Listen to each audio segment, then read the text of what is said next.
Bismillahirrahmanirrahim. Assalamualaikum warahmatullahi wabarakatuh. Pada kesempatan kali ini saya akan mengulas buku karya Agus Mustafa yang berjudul Zikir Tauhid.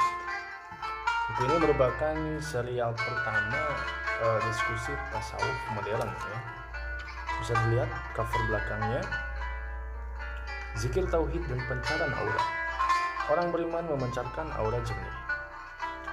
Orang berdosa memancarkan aura gelap, dan berzikir menghilangkan kegelapan serta bisa menghantarkan pada cahaya. Nah, setelah memahami buku ini, setidaknya ada 3 fokus permasalahan yang saya dapat. Yang pertama ada apakah benar semua entitas itu hidup dan senantiasa bertasbih? Yang kedua, bagaimana sih harmonisasi aura yang menjadi parameter kekhusyuan sekaligus mengetahui kualitas jiwa seseorang? Dan yang terakhir, yang ketiga, mengapa sih untuk merasakan keberadaan diri itu harus menyatu dengan harmoni dan melebur dengan realitas? Oke, langsung saja ke pembahasan pertama. Apakah benar semua benda atau semua entitas itu hidup dan senantiasa bertasbih? Ya, kita ketahui bahwa makhluk di alam semesta ini dibagi menjadi 6 kategori. Yang 3 kategorinya merupakan makhluk berakal, ya, diantaranya malaikat, jin, dan manusia. Sedangkan 3 yang lainnya makhluk yang tidak berakal, seperti hewan, tumbuh-tumbuhan, ataupun benda mati. Nah, yang lebih spesifiknya ya untuk benda mati ini yaitu benda yang ada di alam semesta, ya, mulai dari seperti bebatuan, air, udara, matahari, planet, kemudian bintang, galaksi, ruang, waktu, materi, energi, dan lain sebagainya. Semua itu dianggap sebagai benda mati kan, yang tidak memiliki kemauan dan kecerdasan. Nah, dengan gejala dan tanda-tanda yang mengarahkan bahwa benda-benda mati di sekeliling kita justru sebenarnya memiliki sifat-sifat kehidupan. Akan tetapi memang skalanya berbeda dan derajatnya tidak sama, seperti serta spontanitasnya berbeda-beda. Ada yang menunjukkan gejala kehidupan dalam skala yang tinggi, seperti halnya manusia ya, yang mempunyai kehendak bebas, reaksinya spontan, bisa bergerak kemana-mana, berkembang biak, berbudaya, berperadaban, dan lain sebagainya. Ada juga yang memiliki derajat lebih rendah, yaitu binatang. Binatang juga sebenarnya memiliki kehendak, ya, berbudaya juga, dan tentunya berperadaban. Akan tapi skalanya lebih rendah ya dibanding manusia. Apalagi tumbuhan yang tidak bisa bergerak bebas, lebih rendah lagi derajatnya dibanding keduanya. Dan yang paling rendah dari semua makhluk hidup yaitu benda mati. Mereka kita anggap mati karena tidak bisa bergerak sendiri. Padahal kalau kita ketahui bahwa bumi ini sedang bergerak ya, dan terus bergerak, berputar-putar dengan kecepatan lebih kurang 1669 km per jam. Itu pun sambil melesat dan mengelilingi matahari dengan kecepatan sekitar 107.000 km per jam. Tentunya dengan ketelitian dan ketaatan yang luar biasa. Tapi kita tidak merasakannya ya. Nah, sehingga disebutkan jika pergerakan adalah sebagai salah satu syarat sebuah benda disebut hidup, maka bukankah bumi kita ini sedang bergerak dengan akurasi sangat tinggi, bahkan tidak pernah berhenti selama miliaran tahun? Karena memang tidak ada benda mati di alam semesta ya. Maka menjadi pahamlah ketika Allah mengatakan bahwa semua benda di seluruh penjagat raya ini sedang bertasbih. Bagaimana mungkin ya kita bisa mengatakan bahwa semua benda itu mati, sementara Allah mengatakan dengan tegas bahwa benda-benda itu terus bertasbih mengagungkan kebesaran Allah. Sesuatu yang bisa bertasbih pasti dia adalah makhluk yang punya keinginan, punya kehendak, punya tujuan, dan bisa beraktivitas. Nah, dengan demikian seluruh makhluk di sekitar kita adalah bentuk tasbih dan sembahyang serta ketaatannya. Tidak ada yang melawan, tidak ada yang mengingkari, semua berjalan dalam keseimbangan yang harmonis. Nah, kemudian fokus permasalahan selanjutnya yaitu bagaimana sih harmonisasi aura yang menjadi parameter untuk kekhusyuan sekaligus mengetahui kualitas jiwa seseorang. Nah, jika diumpamakan sebagai sistem jaringan komputer misalnya, maka alam semesta ini adalah komputer induk. Pusatnya ada di arsy-Nya Allah. Di sanalah terdapat prosesor utamanya. Ada suatu sistem memori juga ya yang disebut lauh mahfuz. Sehingga disinilah segala peristiwa tersimpan datanya. Sedangkan manusia kalau diibaratkan sebagai sebuah komputer kecil yang terhubung ke sistem jaringan komputer alam semesta. Kita bisa mengakses masuk ke dalam sistem jaringan ini ya, jika menyamakan sistem operasinya terlebih dahulu dan juga memiliki akses masuk berupa password atau kata sandinya. Nah, kemudian bagaimana sih cara mengukur kekhusyuan? Nah, khusyuk itu apa sih sebenarnya? Ada yang berpendapat bahwa khusyuk adalah suatu kondisi di mana seseorang bisa berkonsentrasi penuh sehingga tidak ingat lagi akan sekitarnya. Nah, kalau diibaratkan misalkan seperti saya menggenggam gelas berisi air maksudnya, kemudian mengelilingi masjid. Saya jalan mengelilingi masjid, tapi saya fokus terhadap apa yang saya pegang ini. Saya tidak akan merasakan apa yang ada di sekitarnya. Saya tidak akan bisa merasakan. Saya tidak akan merasakan orang sedang apa, misalkan sedang ngobrol apa atau sedang ngapain gitu ya. Saya akan fokus aja terhadap hal ini. Khusyuk bisa disebut sebagai seperti itu contohnya. Nah, kemudian ada pendapat yang lain juga ya yang mengatakan bahwa yang dimaksud khusyuk itu adalah suatu kondisi di mana kita bisa merelaksasi pikiran dan jiwa sehingga memperoleh jiwa yang tenang.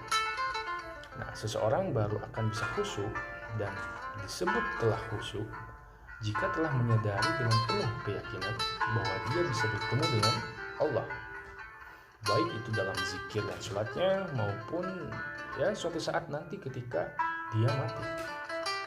Nah, berarti kan untuk bisa mencapai kekhusyuan ini tidak bisa instan ya, melainkan memang butuh proses benar-benar paham sampai memperoleh keyakinan bahwa Allah bisa ditemui kapanpun dan dimanapun, bahwa Allah begitu dekat dengan kita, lebih dekat dengan urat leher kita sendiri ya.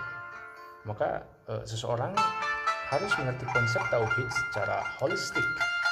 Karena itu, jika tauhidnya salah atau keliru, dipastikan tidak akan bisa mencapai kekhusyuan. Nah, kemudian untuk mengukur kualitas jiwa seseorang. Nah, seorang ilmuwan kebangsaan Rusia pada tahun 1930 yang bernama Profesor Semyon Kirlian menemukan awal mula terjadinya atau awal mula adanya kamera aura secara tersengaja ya, ketika ia memperbaiki sebuah mesin bertegangan tinggi, kemudian tiba-tiba tangannya berpendar keluar cahaya aura akibat terimbas oleh arus elektron di mesin tersebut. Alat itu sehingga digunakan untuk melihat medan energi yang terpancar dari tangan dan kaki manusia dan bisa memberikan berbagai informasi tentang aktivitas kejiwaan dan kesehatan yang bersangkutan. Nah, penemuan tersebut menyulut penelitian lebih lanjut. Ya, sejumlah ahli riset menemukan teknologi baru yang dikenal sebagai fotografi aura. Teknologi ini menggunakan sensor biofeedback pada kedua tangan dan mengirimnya ke kamera yang kemudian mencetaknya dalam bentuk foto polaroid ya. Maka kita pun dapat melihat aura sendiri secara statis yang tercetak dalam lembaran foto tersebut. Nah, yang menarik dari alat ini adalah kemampuannya untuk menangkap frekuensi tinggi ya, yang dipancarkan oleh tubuh manusia. Dan ternyata frekuensi tinggi tersebut muncul seiring dengan gejolak emosi seseorang. Katakanlah jika emosi tinggi, badan akan terimbas oleh gelombang berfrekuensi kasar. Sebaliknya jika sedang emosi rendah, akan muncul gelombang berfrekuensi tinggi. Nah, ternyata frekuensi tersebut muncul memang dari gejolak jiwa yang merambat ke seluruh organ tubuh, jaringan sel, sampai kepada atom-atom penyusunan tubuh yang mengandung miliaran bioelektron. Dan hal itu dikarenakan tubuh kita bisa disebut juga sebagai sistem elektromagnetik ya, sebab kelistrikan sangat erat kaitannya dengan kemagnetan. Sebagaimana jantung misalkan ataupun bagian-bagian lain di tubuh kita, maka pancaran elektromagnetik tersebut dapat berubah-ubah sesuai dengan kondisi tubuh yang dipengaruhi oleh emosi. Nah, jadi bisa dilihat korelasinya di sini jelas ya dalam hal ini, bahwa orang yang berzikir akan menghasilkan ketentraman karena zikirnya itu menstimulasi kelenjar pineal. Hasilnya adalah terlepasnya hormon melatonin yang memunculkan ketentraman pada orang tersebut. Dan dengan demikian, aura bisa menjadi parameter bagi kualitas jiwa seseorang. Dan intinya yaitu semakin kasar gelombangnya akan menghasilkan frekuensi rendah dan menghasilkan warna merah. Sebaliknya, jika semakin lembut gelombangnya, maka akan menghasilkan frekuensi tinggi dan bergeser ke warna ungu. Nah, jika seluruh warna itu bisa ditundukkan, diselaraskan, dan diharmonisasikan, maka kita akan bisa memancarkan warna aura putih. Nah, dan untuk poin yang ketiga, permasalahan fokus yang ketiga, yaitu mengapa sih untuk merasakan keberadaan diri harus menyatu dengan harmoni dan melebur dengan realitas. Memang zikir tauhid ini pada hakikatnya adalah ingat kepada Allah, memuji-muji kebesaran dan keagungannya, dan mencoba melakukan komunikasi untuk membangun kedekatan dengan sang penguasa alam semesta. Dan yang membedakannya cuma satu, yaitu totalitas. Zikir tauhid juga merupakan upaya berzikir di sepanjang waktu yang kita miliki. Tidak hanya seusai sholat misalkan, tetapi sejak bangun tidur sampai tidur kembali pun tetap dalam kondisi berzikir ya seharusnya. Bahkan alam sadar yang menguasai kita sepanjang tidur pun ya kita ajak untuk berzikir tiada henti. Allah menyukai hamba yang menggunakan akal di dalam ibadahnya dan tidak suka kepada mereka yang sekedar ikut-ikutan ataupun terbenam dalam kebodohan serta lalai. Nah, sedangkan formulasinya adalah tidak perlu memisahkan antara kegiatan dunia dan akhirat, karena keduanya merupakan karunia Allah. Yang satu diberikan sekarang dan yang lainnya diberikan kelak. Nah, dan keduanya ini harus diambil dan dinikmati ya tentunya. Sekarang misalkan di kehidupan dunia, maka jadikanlah sebagai sarana untuk mencapai kebahagiaan. Kebahagiaan apa? Kebahagiaan di dunia, dan nanti poinnya, goalsnya ya kebahagiaan di akhirat. Jadi jangan ditinggalkan, dijauhi ataupun dilalaikan. Nah, untuk itu kita harus bisa merasakan keberadaan diri dalam alam semesta secara holistik. Karena memang dengan menyadari keberadaan itulah diharapkan akan mengenal dan merasakan kehadiran Allah ya.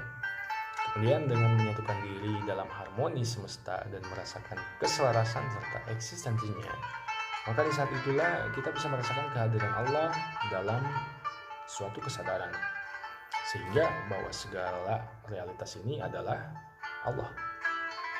Oleh karena itu, jangan mengambil jarak dari realitas. Justru harus melebur dan menyatukan diri dengan eksistensi Allah di alam semesta dan kehidupan sekitar. Sangatlah keliru jika ada yang beranggapan bahwa cara mendekatkan diri kepada Allah itu adalah dengan cara menyepi atau menyendiri misalkan. Bahkan Allah sebenarnya hadir di dalam keseharian kita ya. Allah hadir di penglihatan, Allah hadir di pendengaran, di ucapan-ucapan, di denyut jantung kita, gitu, di nafas, di metabolisme kita, dan seluruh aktivitas kehidupan. Allah pun hadir di seluruh kesibukan alam semesta, karena dialah yang mengendalikan seluruhnya. Dialah Tuhan semesta alam. Nah, itu saja poin-poin yang dapat saya sampaikan dalam ulasan buku mengenai zikir tauhid karya Agus Mustafa. Terima kasih, semoga bermanfaat. Assalamualaikum warahmatullahi wabarakatuh.